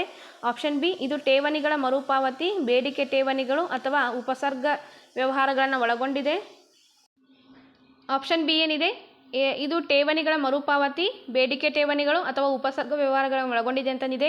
ಆಪ್ಷನ್ ಸಿ ಹಣವನ್ನು ದಿನಕ್ಕೆ ಎಷ್ಟು ಬಾರಿಯಾದರೂ ತುಂಬಬಹುದು ಮತ್ತು ಎಷ್ಟು ಬಾರಿಯಾದರೂ ಹಿಂಪಡೆಯಬಹುದು ಅಂತಂದಿದೆ. ಆಪ್ಷನ್ ಡಿ ಏನಿದೆ, ಈ ಖಾತೆಯ ಠೇವಣಿಗಳಿಗೆ ಬ್ಯಾಂಕುಗಳ ಬಡ್ಡಿಯನ್ನು ಕೊಡುತ್ತವೆ ಅಂತಂದಿದೆ. ಹಾಗಿದ್ರೆ ಈ ಹೇಳಿಕೆಗಳಲ್ಲಿ ಚಾಲ್ತಿ ಖಾತೆಗೆ ಸಂಬಂಧಿಸಿದ ಸರಿಯಾದ ಉತ್ತರ ಅಂತ ಕೇಳ್ತಾರೆ. ಸೊ ಹಾಗಿದ್ರೆ ಸರಿಯಾದ ಉತ್ತರವನ್ನು ನೋಡಿದಾಗ ಇಲ್ಲಿ ಆಪ್ಷನ್ ಡಿ ಸರಿಯಾದಂಥ ಉತ್ತರ ಆಗುತ್ತೆ ಸ್ನೇಹಿತರೆ. ಇಲ್ಲಿ ನೋಡಿ, ಪ್ರಮುಖವಾಗಿ ಏನಂತಂದರೆ ಎ ಕೂಡ ಒಂದು ಸರಿಯಾದಂಥ ಒಂದು ಅಂಶನೇ ಅಂತ ಹೇಳ್ಬೋದು, ಬಿ ಕೂಡ ಸರಿಯಾಗಿದೆ ಮತ್ತು ಸಿ ಕೂಡ ಸರಿಯಾಗಿದೆ. ಹಾಗಿದ್ರೆ ಡಿ ಏನಂತಂದರೆ ಇಲ್ಲಿ ಸರಿಯಾದಂಥ ಉತ್ತರ ಆಗುತ್ತೆ ಅಂತಂದು ಹೇಳ್ಬೋದು. ಎ, ಬಿ ಮತ್ತು ಸಿ ಏನಿದೆ ಒಂದು ಸರಿಯಾದಂಥ ಉತ್ತರನೇ ಆಗಿದೆ. ಹಾಗಿದ್ರೆ ಬ್ಯಾಂಕ್ ಖಾತೆಯ ಪ್ರಮುಖ ವಿಧಗಳು ಅಂತ ನಿಮಗೆಲ್ಲ ಗೊತ್ತಿರ್ಬೋದು. ಏನು ಹೇಳ್ತೇವೆ ನಾವು, ಉಳಿತಾಯ ಖಾತೆ, ಚಾಲ್ತಿ ಖಾತೆ, ನಿಶ್ಚಿತ ಖಾತೆ, ಆವರ್ತ ಠೇವಣಿ ಖಾತೆ, ಈ ರೀತಿ 4 ಅಂಶಗಳೇನು ಬರ್ತಾವಲ್ಲ, ಅಲ್ಲಿ ಬರ್ತಕ್ಕಂಥ ಒಂದು ಚಾಲ್ತಿ ಖಾತೆಯ ಬಗ್ಗೆ ಸಂಬಂಧಿಸಿದಂತೆ ಈ ಒಂದು ಹೇಳಿಕೆಗಳು ಸಂಬಂಧಿಸಿವೆ ಅಂತಂದು ಹೇಳ್ಬೋದು. ಸೊ ಹಾಗಿದ್ರೆ ನೆಕ್ಸ್ಟ್ ಪ್ರಶ್ನೆ ನೋಡೋಣ. ಇವುಗಳಲ್ಲಿ ಪ್ರಾಥಮಿಕ ಉದ್ಯಮಗಳ ಒಂದು ಸರಿಯಾದ ಗುಂಪು ಅಂತಂದು ಕೇಳ್ತಾರೆ ನೋಡಿ. ಇದು ಡೆಫಿನೆಟ್ ಕ್ವಶನ್ ಅಂತಂದು ಹೇಳ್ಬೋದು. ಇದು 2017ನಲ್ಲಿ ಕೂಡ ಪ್ರಶ್ನೆ ಆಗಿತ್ತು, 17, 19 ಮತ್ತು ಇವತ್ತು 2022ರ ಒಂದು ಮಾಡೆಲ್ ಕ್ವಶನ್ ಪೇಪರ್ನಲ್ಲಿ ಕೂಡ ಏನಂತಂದರೆ ಈ ಒಂದು ಸರಿಯಾದ ಗುಂಪನ್ನು ಕೇಳ್ತಾ ಇದ್ದಾರೆ. ಇಲ್ಲಿ ನೋಡಿ, ಪ್ರಾಥಮಿಕ ವಲಯ ಅಂತ ಕೇಳಿದ್ದಾರೆ. ಒಂದು ಲಾಸ್ಟ್ ಟೈಮ್ ದ್ವಿತೀಯ ವಲಯನ ಕೇಳಿದ್ರೆ ಅನಿಸುತ್ತೆ ನೋಡಿ. ಹಾಗಿದ್ರೆ ಆಪ್ಷನ್ ಎ ಕೃಷಿ, ಮೀನುಗಾರಿಕೆ, ಹೈನುಗಾರಿಕೆ, ಕೈಗಾರಿಕೆ. ಆಪ್ಷನ್ ಬಿ ಕೃಷಿ, ಮೀನುಗಾರಿಕೆ, ಹೈನುಗಾರಿಕೆ, ಗಣಿಗಾರಿಕೆ. ಆಪ್ಷನ್ ಸಿ ಮೀನುಗಾರಿಕೆ, ಹೈನುಗಾರಿಕೆ, ಗಣಿಗಾರಿಕೆ, ಕೈಗಾರಿಕೆ. ಆಪ್ಷನ್ ಡಿ ಹೈನುಗಾರಿಕೆ, ಗಣಿಗಾರಿಕೆ, ಸಾರಿಗೆ ಮತ್ತೇನಿದೆ ಕೈಗಾರಿಕೆ ಅಂತಂದಿದೆ.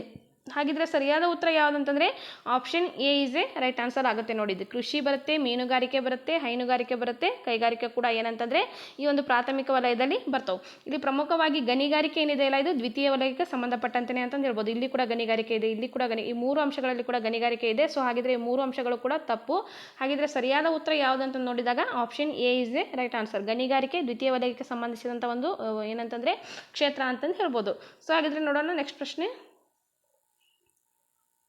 ಸಂಸ್ಥೆಯ ಗುರಿಗಳ ಸಾಧನೆಗಾಗಿ ಉದ್ದೇಶಗಳ ನಿರ್ಣಯ, ನೀತಿ, ಕಾರ್ಯತಂತ್ರಗಳು, ಕಾರ್ಯಕ್ರಮಗಳು, ಕಾರ್ಯಾನುಗತಗಳ ಮತ್ತು ಪರಿಶಿಷ್ಟಗಳ ನಿರೂಪಣೆಯನ್ನು ಒಳಗೊಂಡಿರುವುದು ಏನಪ್ಪ ಅಂತ ಕೇಳ್ತಾರೆ ನೋಡಿ. ಆಪ್ಷನ್ ಎ ಯೋಜನೆ, ಸಂಘಟನೆ, ಸಿಬ್ಬಂದಿ ಪೂರೈಕೆ, ನಿರ್ದೇಶನ.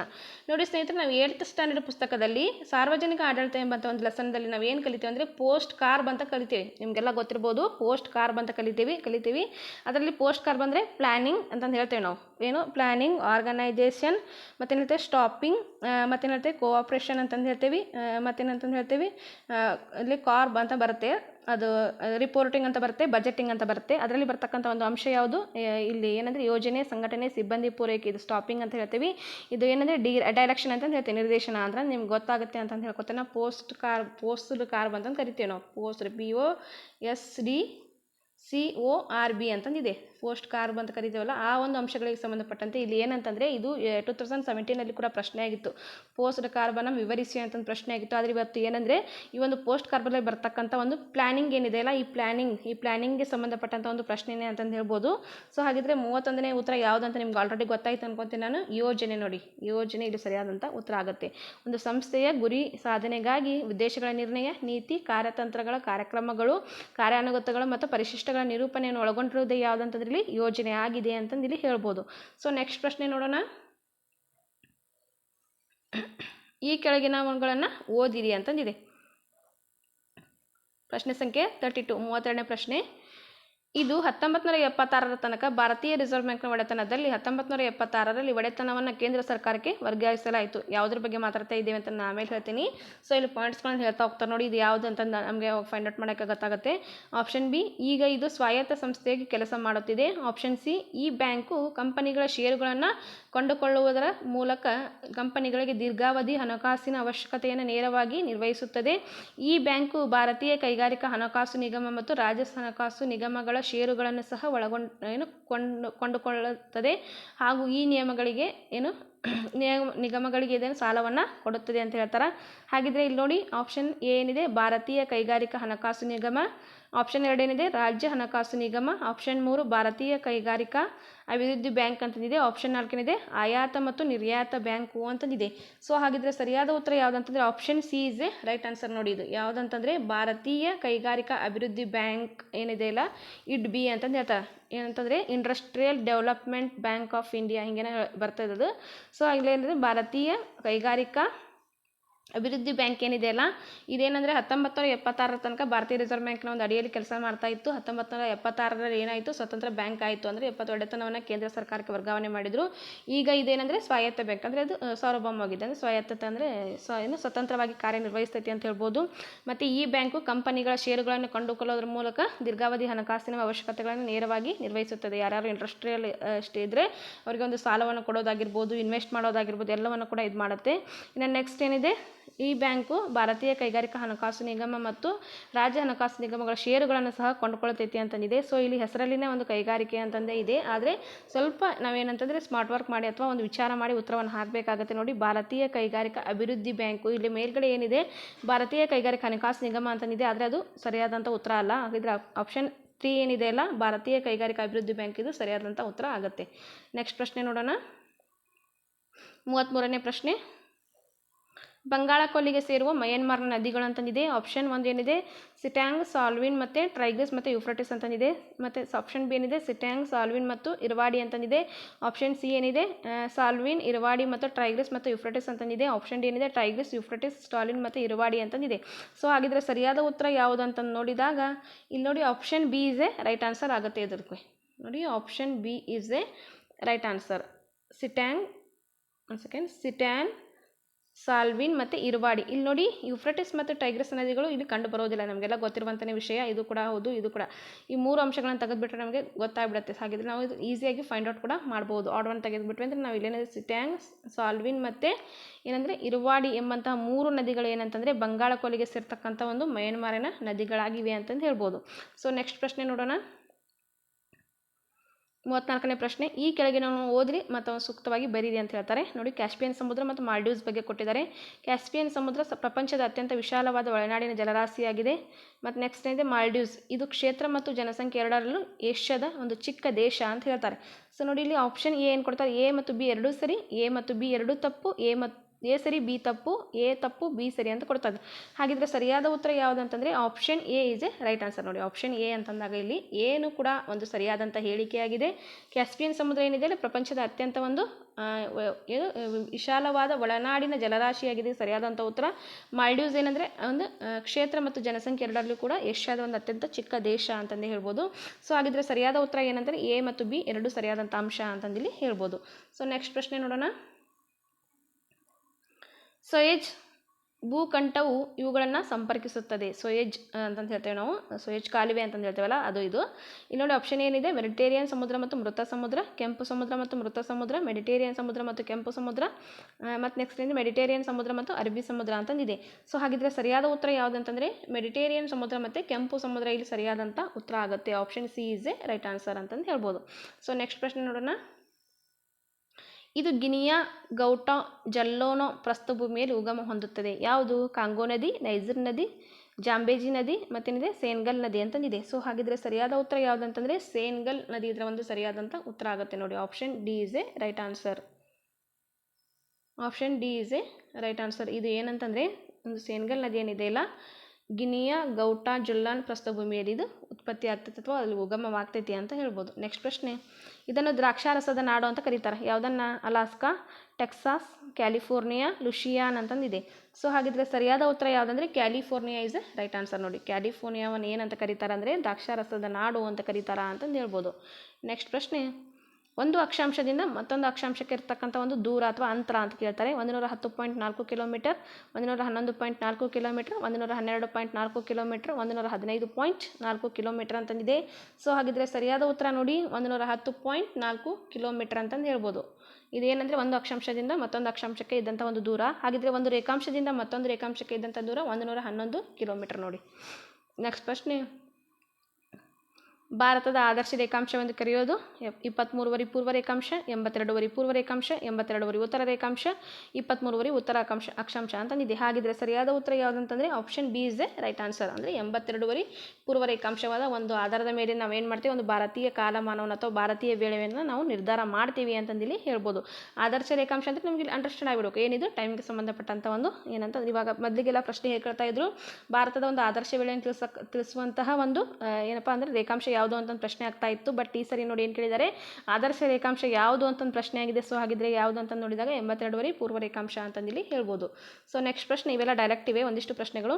ಈ ಪದರದಲ್ಲಿ ಓಜೋನ್ ಅನಿಲವು ಅತ್ಯಂತ ಮುಖ್ಯವಾದುದು. ಯಾವುದು? ಪರಿವರ್ತನಾ, ಸಮೋಷ್ಣ, ಮಧ್ಯಂತರ ಮಂಡಲ ಹಾಗೂ ಉಷ್ಣತಾ ಮಂಡಲ. ಸೊ ಎಲ್ಲರಿಗೂ ಗೊತ್ತಿರುವಂಥ ಸ್ಟ್ರಾಟೋಸ್ಫಿಯರ್ ಅಂತ ಕೂಡ ನಾವು ಕರಿತೀವಿ. ಅಥವಾ ಸಮೋಷ್ಣ ಮಂಡಲದಲ್ಲಿ ಏನಂದರೆ ಈ ಒಂದು ಓಜೋನ್ ಪದರ ಕಂಡು ಬರ್ತೈತೆ ಅಂತಂದು ಹೇಳ್ಬೋದು. ಸೊ ನೆಕ್ಸ್ಟ್ ಪ್ರಶ್ನೆ.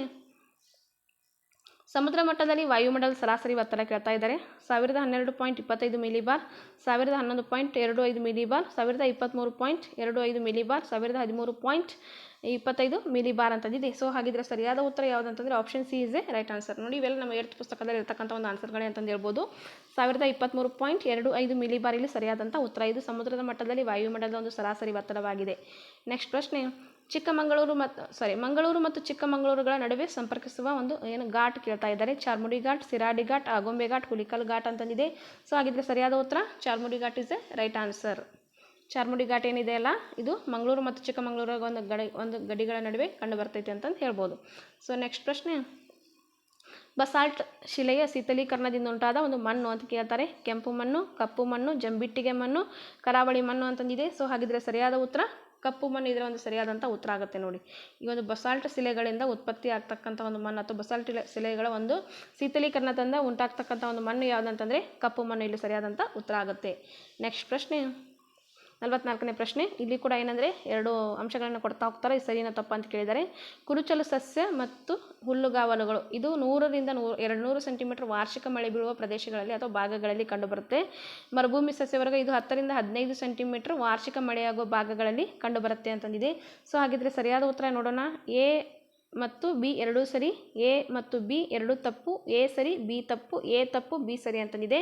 ಸೊ ಹಾಗಿದ್ರೆ ಸರಿಯಾದ ಉತ್ತರ ಯಾವುದಂತ 44ನೇದು ನೋಡಿದಾಗ ಇದು ಡಿ ಸರಿಯಾದಂಥ ಉತ್ತರ ಆಗುತ್ತೆ ನೋಡಿ. ಇದು ಎ ಹೇಳಿಕೆ ಏನಿದೆ ತಪ್ಪಾದಂಥ ಒಂದು ಹೇಳಿಕೆಯಾಗಿದೆ, ಆದರೆ ಬಿ ಏನಿದೆ ಇದು ಸರಿಯಾದಂಥ ಹೇಳಿಕೆನೇ ಅಂತಂದಿಲ್ಲಿ ಹೇಳ್ಬೋದು. ಸೊ ನೆಕ್ಸ್ಟ್ ಪ್ರಶ್ನೆ ನೋಡೋಣ. ಈ ಕೆಳಗಿನ ಪ್ರಶ್ನೆಗಳನ್ನು ಓದಿರಿ ಅಂತಂದಿದೆ. ಓದೋಣ ಹಾಗಿದ್ರೆ. ಇದು ಮಾನಸ ಸರೋವರದ ಸಮೀಪ ಚಿಮ್ ಯಂಗ್ ಡಂಗ್ ಎಂಬಲ್ಲಿ ಟಿಬೇಟಿನ ಇಲ್ಲಿ ಏನಂದರೆ ಉಗಮವಾಗ್ತೈತೆ ಅಂತ. ನೆಕ್ಸ್ಟ್ ಏನಿದೆ, ಆರಂಭದಲ್ಲಿ ಪೂರ್ವಾಭಿಮುಖವಾಗಿ ಹರಿದು ಅರುಣಾಚಲ ಪ್ರದೇಶದಲ್ಲಿ ಕಿರಿದಾದ ಕಂದರಬಂಧದ ಮೂಲಕ ಭಾರತವನ್ನು ಪ್ರವೇಶಿಸುತ್ತದೆ. ಅನಂತರ ಪಶ್ಚಿಮಕ್ಕೆ ಹರಿಯುತ್ತಾ ಬಾಂಗ್ಲಾದೇಶದಲ್ಲಿ ದಕ್ಷಿಣಕ್ಕೆ ತಿರುಗಿ ಗಂಗಾ ನದಿಯೊಂದಿಗೆ ಸೇರುವುದು. ಇದರ ಉದ್ದ 2589 ಕಿಲೋಮೀಟರ್ಗಳಂತಂದಿದೆ. ಹಾಗಿದ್ರೆ ಇದು ಯಾವ ನದಿ ಅಂತ ಪ್ರಶ್ನೆ ಇಲ್ಲಿ.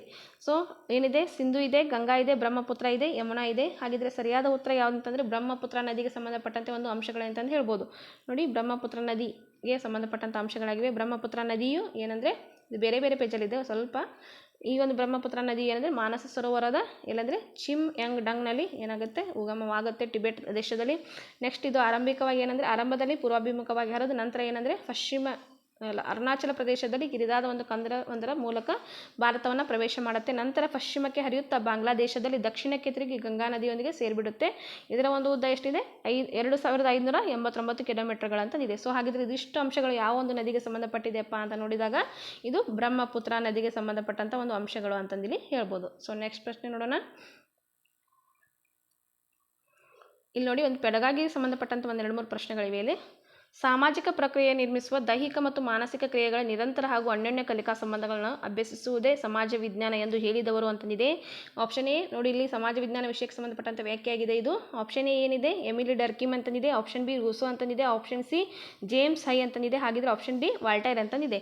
ಸೊ ಹಾಗಿದ್ರೆ ಸರಿಯಾದ ಉತ್ತರ ಯಾವುದು ಅಂತ ನೀವು ನೋಡಿದಾಗ option C is right answer ಆಗುತ್ತೆ. ನೋಡಿ, ಜೇಮ್ಸ್ ಹೈ ಏನಂದರೆ ಒಂದು ಸರಿಯಾದಂಥ ಉತ್ತರ. ಈ ಒಂದು ಉತ್ತರ ಹೇಗೆ ಸರಿ ಅಂತ ನಾನು ನಿಮಗೆ ಇದರ ಒಂದು ಪ್ರೂಫ್ ಕೂಡ ನಿಮಗೆ ತೋರಿಸ್ತೀನಿ ನೋಡಿ ನಾನು. ಸೊ ನೀವು ನೋಡ್ತಾ ಇದ್ದೀರಾ ಅಂತ ಅನ್ಕೋತೀನಿ ನಾನು. ಇಲ್ಲಿ ನೋಡಿ, ವ್ಯಾಖ್ಯೆಗಳು ಅಂತಂದಿದೆ ಜೇಮ್ಸ್ ಹೈರ್ ಅವರ ಪ್ರಕಾರ. ಆ್ಯಕ್ಚುಲಿ ಇದು ಏನಂತಂದರೆ ಒಂದು TET ಸಮಯದಲ್ಲಿ ನನಗೆ ಸಿಕ್ಕಂಥ ಒಂದು PDF ಇದು. ಒಂದು TET ಸಮಯದಲ್ಲಿ ನನಗೆ ಸಿಕ್ಕಂಥ ಒಂದು ಸಮಾಜ ವಿಜ್ಞಾನ ಬೋಧನಾಶಾಸ್ತ್ರಕ್ಕೆ ಸಂಬಂಧಪಟ್ಟಂಥ ಒಂದು PDF ಇದು. ನಾವು ಸಾಕಷ್ಟು PDFಸ್ಗಳು ಏನಂದರೆ ನಮ್ಮ ಒಂದು ಟೆಲಿಗ್ರಾಮ್ ಗ್ರೂಪ್ನಲ್ಲಿ ಆಗಿರ್ಬೋದು ಮತ್ತು ಬೇರೆ ಬೇರೆ ಟೆಲಿಗ್ರಾಮ್ ಗ್ರೂಪ್ನಲ್ಲಿ ಹಾಕಿರ್ತಾರೆ. ನಾವು ಜಸ್ಟ್ ಹಾಗೆ ಸರಿಸಿಬಿಡ್ತೇವೆ ಅವನು. ಆದರೆ ನೋಡಿ, ಈ ಒಂದು ಪ್ರಶ್ನೆಗೆ ನಾನು ಸಾಕಷ್ಟು ಬುಕ್ಗಳನ್ನು ಕೂಡ ಸರ್ಚ್ ಮಾಡಿದೆ.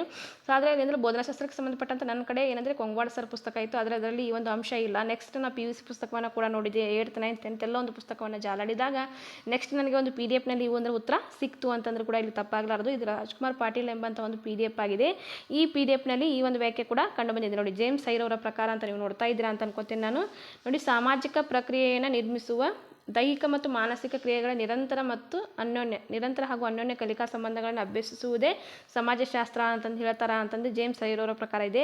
ಹಾಗೂ ಮತ್ತು ಇಲ್ಲಿ ಕೆಳಗೆ ಕೂಡ ಇದೆ ನೋಡಿ, ಏನಂದರೆ the new encyclopaedia of Britannic ಅವರ ಪ್ರಕಾರ ಅಂತಂದಿದೆ. ಚಾರ್ಲ್ಸ್ ಬ್ರಿಯರ್ಸ್ ಅವರ ಪ್ರಕಾರ ಅಂತಂದಿದೆ. International encyclopaedia of social science David Sills ಅವರ ಪ್ರಕಾರ ಅಂತಂದಿದೆ. ಈ ರೀತಿ ಏನಂದರೆ ಸಮಾಜ ವಿಜ್ಞಾನ ವಿಷಯಕ್ಕೆ ಸಂಬಂಧಪಟ್ಟಂಥ ಎಲ್ಲ ಒಂದು ವ್ಯಾಖ್ಯೆಗಳು ಈ ಒಂದು PDFನಲ್ಲಿ ಇದೆ. ಈ ಒಂದು PDF ಏನಂತಂದರೆ ನಮ್ಮೊಂದು ಜ್ಞಾನ ಸರಸ್ವತಿ ಟೆಲಿಗ್ರಾಮ್ ಗ್ರೂಪ್ನಲ್ಲಿ ಇದೆ. ಸೊ ನಿಮ್ಗೆ ಬೇಕಂತಂದರೆ ಅಲ್ಲಿ ಹೋಗ್ಬಿಟ್ಟು ನೀವು ಏನು ಫೈಲ್ಸ್ ಇರ್ತಲ್ಲ ಅಲ್ಲಿ ಸರ್ಚ್ ಮಾಡಿದ್ರಲ್ಲಿ ಸಮಾಜ ವಿಜ್ಞಾನ ಮೆಥಡ್ ಅಂತಂದು ನೀವು ಸರ್ಚ್ ಮಾಡಿದರೆ ಈ ಒಂದು PDF ನಿಮ್ಗೆ ಸಿಗುತ್ತೆ. ಬೇಕಂತಂದರೆ ತೆಗೆದುಕೊಂಡು ನೀವು ನೋಟ್ಸ್ ಮಾಡಿ ಇಟ್ಕೊಂಡ್ರೆ ನಿಮಗೆ ಇಂಥ ಒಂದು ಏನಂದರೆ ಒಂದಿಷ್ಟು ನಿಮಗೆ ಮೆಥಾಲಜಿಗೆ ಸಂಬಂಧಪಟ್ಟಂತೆ ಅಥವಾ ಬೋಧನಾಶಾಸ್ತ್ರಕ್ಕೆ ಸಂಬಂಧಪಟ್ಟಂತೆ ಪ್ರಶ್ನೆಗಳು ಬಂದರೆ ಅಲ್ಲಿ ನೀವೇನಂದರೆ ಕರೆಕ್ಟಾಗಿ ಆನ್ಸರ್ ಕೂಡ ಮಾಡಬಹುದು. ಈ ಒಂದು PDF ನಮ್ಮ ಒಂದು ಟೆಲಿಗ್ರಾಮ್ ಚಾನಲಲ್ಲಿ ಇದೆ ಅಂತ ಮತ್ತೆ ಹೇಳ್ತಾ ಇದ್ದೀನಿ ನಾನು.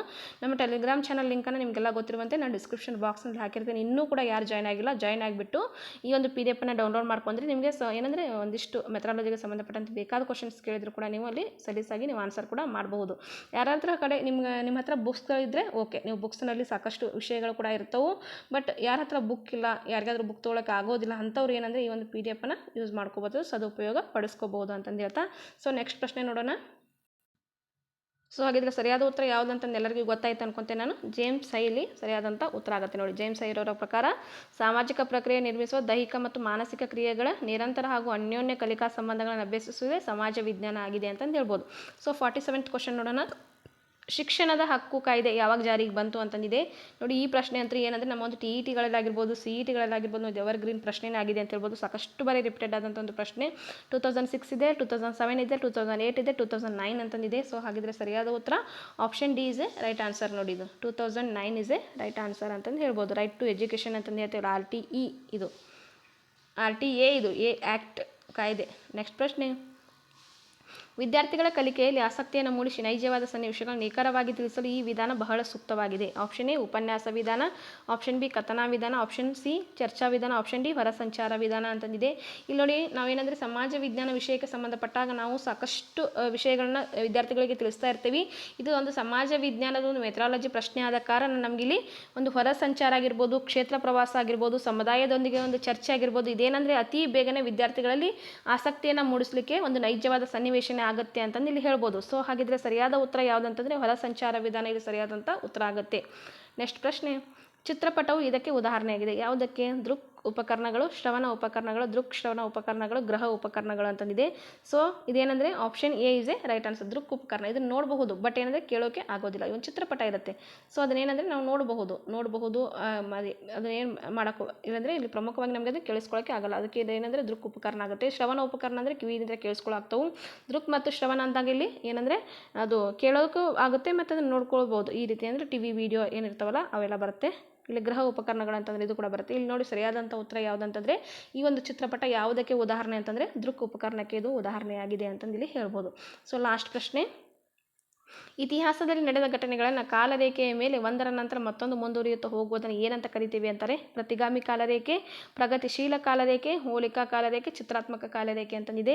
So option B is a right answer ಆಗುತ್ತೆ ನೋಡಿ. ಇದು option B is a right answer, ಪ್ರಗತಿಶೀಲ ಕಾಲರೇಖೆ ಅಂತಂದು ಇಲ್ಲಿ ಸರಿಯಾದ ಉತ್ತರ ಆಗುತ್ತೆ. ನೋಡಿ ಈ ಕಾಲರೇಖೆಗೆ ಸಂಬಂಧಪಟ್ಟಂತೆ ನನಗೆ ಯಾವಾಗಾದರೂ ಟೈಮ್ ಸಿಕ್ಕರೆ ಒಂದು 10 ನಿಮಿಷದ ಒಂದು ಕ್ಲಾಸನ್ನು ನಾನು ನಿಮ್ಗೆ ಹೇಳ್ಕೊಡ್ತೇನೆ. ನನ್ನ ಕಡೆ ಏನಂದರೆ MB ಕೊಂಗ್ವಾಡ್ ಸರ್ದೊಂದು ಏನಂದರೆ ಸಮಾಜ ವಿಜ್ಞಾನ, ನಿಮ್ಗೆ ಅದೇ ಹೇಳಿದೆ ನಾನು, ಒಂದು ಬೋಧನಾಶಾಸ್ತ್ರ ಪುಸ್ತಕ ಇದೆ. ಅದರಲ್ಲಿ ತುಂಬ ಚೆನ್ನಾಗಿ ಕೊಟ್ಟಿದ್ದಾರೆ. ಅವರು ಎಲ್ಲ ಒಂದು ಕಾಲರೇಖೆಗಳ ವಿಧಗಳನ್ನು ವಿವರಿಸಿದ್ದಾರೆ ಮತ್ತು ಅದರ ಒಂದು ಡೆಫಿನೇಷನನ್ನು ಕೊಟ್ಟಿದ್ದಾರೆ. ಒಂದು 2-3 ಎಕ್ಸಾಂಪಲ್ಸ್ಗಳನ್ನು ಕೂಡ ಕೊಟ್ಟಿದ್ದಾರೆ. ಸೊ ನನಗೆ ಎಕ್ಸಾಮ್ ಅನ್ನೋಷ್ಟು ಹೊತ್ತಿಗೆ ಯಾವಾಗಾದರೂ ಸ್ವಲ್ಪ ಸಮಯ ಸಿಕ್ಕರೆ ನಾನು ಏನು ಮಾಡ್ತೀನಿ ಅದನ್ನು ನಿಮಗೆ ಎಕ್ಸ್ಪ್ಲೇನ್ ಮಾಡಿ ಅದರ ಬಗ್ಗೆ ಒಂದಿಷ್ಟು ವಿಷಯವನ್ನು ತಿಳಿಸೋಕ್ಕೆ ಪ್ರಯತ್ನ ಮಾಡ್ತೀನಿ. ಯಾಕಂದರೆ 1 ಮಾರ್ಕ್ಸ್ ಫಿಕ್ಸ್ ಇರುತ್ತೆ ನಮಗಿದು, 1 ಮಾರ್ಕ್ಸ್ ಫಿಕ್ಸ್. ಏನಂದರೆ ಈ ಒಂದು ಕಾಲರೇಖೆಗೆ ಸಂಬಂಧಪಟ್ಟಂತೆ ಮೆಥಾಲಜಿ ಆಗಿರ್ಬೋದು, ಈ ಒಂದು 50 MCQನಲ್ಲಿ ಆಗಿರ್ಬೋದು, ಅಥವಾ ಇಲ್ಲಿ ಡಿಸ್ಕ್ರಿಪ್ಟಿವ್ಲಿ ಐ ಥಿಂಕ್ ಕೇಳೋಕ್ಕಿಲ್ಲ ಅನ್ಕೋತೀನಿ ನಾನು. ಬಟ್ ಇಲ್ಲಿ ಏನಂತಂದರೆ MCQನಲ್ಲಿ 1 ಮಾರ್ಕ್ಸ್ ನಮ್ಗೆ ಫಿಕ್ಸ್ ಇರುತ್ತೆ. ಆದ ಕಾರಣ ಏನಂತಂದರೆ ಒಂದು 10 ನಿಮಿಷದ ಕ್ಲಾಸನ್ನು ನಾನು ಮಾಡ್ಕೊಂಡ್ಬಂದು ನಿಮಗೆ ಅದರ ಒಂದು ಎಲ್ಲ ಒಂದು ಏನಂದರೆ ವಿವರಣೆಯನ್ನು ನಿಮ್ಗೆ ಕೊಡ್ತೀನಿ ಅಂತಂದು ಹೇಳ್ತಾ, ಸೊ ಸ್ನೇಹಿತರೆ ನಾನು ಇಷ್ಟಕ್ಕೆ ಈ ಒಂದು ಕ್ಲಾಸನ್ನು ಏನು ಮಾಡ್ತೀನಿ ಅಂದರೆ MCQ ಪ್ರಶ್ನೋತ್ತರಗಳು ಇಲ್ಲಿ ಕಂಪ್ಲೀಟ್ ಆದವು. ಒಂದು ನಾಳೆ ಅಥವಾ ನಾಡಿದ್ದು ಇಷ್ಟರಲ್ಲಿ ನಾನು ಏನಂದರೆ ಡಿಸ್ಕ್ರಿಪ್ಟಿವ್ ಕ್ವಶನ್ ಆನ್ಸರ್ಸ್ಗಳನ್ನ ನನಗೆ ಅಂದರೆ ಇವಾಗ 30 ಪದಗಳು ಮತ್ತು 40 ಪದಗಳು ಯಾವ ರೀತಿ ಬರೀಬೇಕೆಂಬಂಥ ಒಂದು ಮಾಹಿತಿಯನ್ನು ತೆಗೆದುಕೊಂಡು ನೆಕ್ಸ್ಟ್ ವೀಡಿಯೋದಲ್ಲಿ ನಿಮ್ಮನ್ನೆಲ್ಲ ಮೀಟ್ ಮಾಡ್ತೀನಿ ಅಂತಂದು ಹೇಳ್ತಾ, ಈ ಒಂದು ವಿಡಿಯೋ ಲೈಕ್ ಆದರೆ ಒಂದು ಲೈಕ್ ಬಟನ್ ಒತ್ತಿ ಮತ್ತು ಏನಂತಂದರೆ ನಮ್ಮ ಚಾನಲ್ನ ಇದುವರೆಗೆ ಯಾರು ಸಬ್ಸ್ಕ್ರೈಬ್ ಮಾಡಿ ಮತ್ತು ನಾವು ವೀಡಿಯೋ ಅಪ್ಲೋಡ್ ಮಾಡಿದ್ದಕ್ಕೆ ನೋಟಿಫೈ ಆಗಲು ಬೆಲ್ ಐಕಾನನ್ನು ಕೂಡ ಪ್ರೆಸ್ ಮಾಡಿ ಅಂತಂದು ಹೇಳ್ತಾ ಎಲ್ಲರಿಗೂ ಕೂಡ ಶುಭವಾಗಲಿ. Thank you so much for watching.